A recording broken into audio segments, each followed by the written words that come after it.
Look around you right now. There's a material sitting in your driveway, probably in your pocket, and definitely in your house, that creates an industry worth billions of dollars. But almost no one talks about it. I'm talking about carbon black. You might think, wait, isn't that just soot? Not anymore. This is high-tech engineering on a microscopic level. According to a massive new report by SNS Insider, this market is exploding. We're talking about a jump to over $38 billion by 2033. Why? Because the car industry is changing, and surprisingly, the electric vehicle revolution depends on this black powder more than you realize. Stick around, because in the next few minutes, I'm going to break down exactly how this market works, why the US sector is surging, and the massive shift happening in 2025 that investors are watching closely. First, let's get the science out of the way, simple style.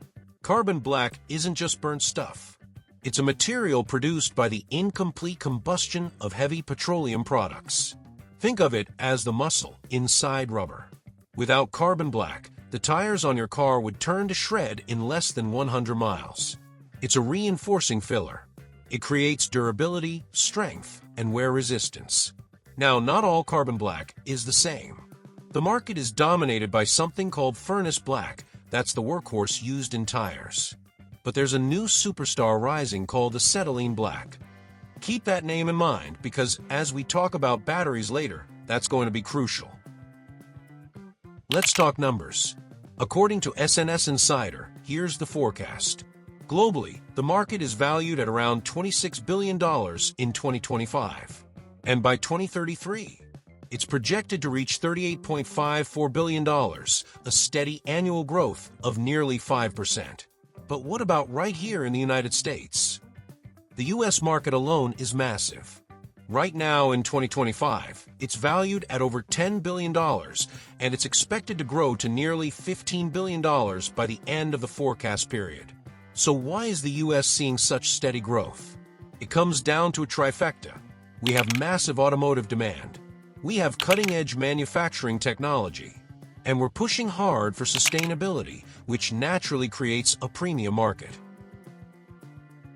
So, who is buying all this carbon black? In 2025, the tire segment dominates the market with nearly 68% of the share. If it has wheels, it needs carbon black.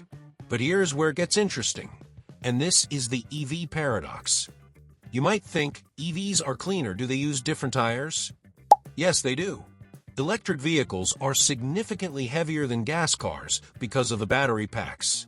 They also deliver instant torque, that zoom feeling when you step on the pedal. This tears up normal tires. So EV manufacturers need high-performance tires with advanced carbon black grades to handle that weight and torque. Even though EVs might use different specs, the demand for high-quality, durable carbon black is actually increasing because of the EV boom. But remember, I told you to watch out for acetylene black. Here is why. While cars are the biggest user, the fastest-growing sector is actually electronics and batteries. Carbon black is conductive. It conducts electricity. As we build more lithium-ion batteries for our phones, laptops, and cars, we need conductive additives. The electronics segment is growing at almost 8% per year. It's also used in conductive plastics. Have you ever noticed how high-end electronics have that smooth, matte black finish that feels premium? That's often carbon black at work, protecting the device from UV rays and providing that aesthetic. So where is this stuff coming from?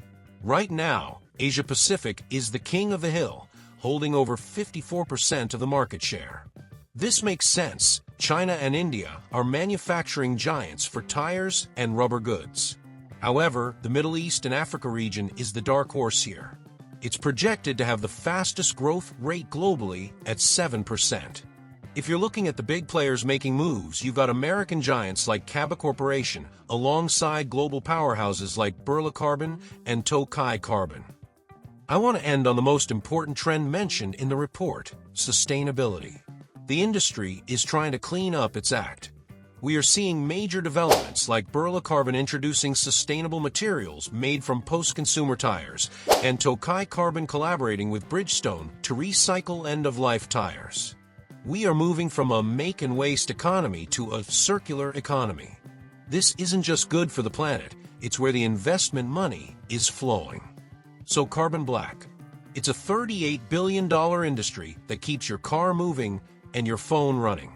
If you found this breakdown helpful, do me a favor, smash that like button so we can keep bringing you these market insights. And let me know in the comments, do you think the EV revolution will double the demand for these materials, or will we find a new alternative? Thanks for watching, and I'll see you in the next one.